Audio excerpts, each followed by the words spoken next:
ஏன் ஆனைக்குட்டி மாரி ஆடிக்கிட்டே நிற்கிற?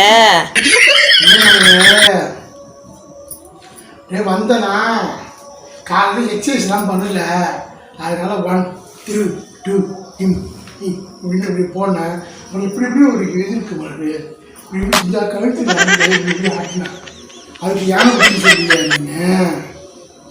ஆனைக்குட்டி நான் ஆடுற மாதிரி தான் இருக்கு. கொன்று தெரியுமா? சரி சரி. உன்னை பார்த்துக்கிட்டே இருக்கா மலரு. அப்புறம் எனக்கு பசியே எடுக்க மாட்டேது மலரு. இப்படியே சொல்லி தப்பிச்சுக்கலான்னு நினைக்காதயா. வந்து டீயை போடியா சீக்கிரம். டீயை போடா? ஆமாயா. இதுக்காக தான் ஒரு பொய்யே சொன்னேன். டீ போட சொல்றதான் பொய்யே சொன்னேன். போடுறேன் இது. ஏ அடுப்பாங்கிற இங்கே இருக்கியா? அங்கே ஏன் பாத்ரூமுக்கு போற? போடுறேன் இது.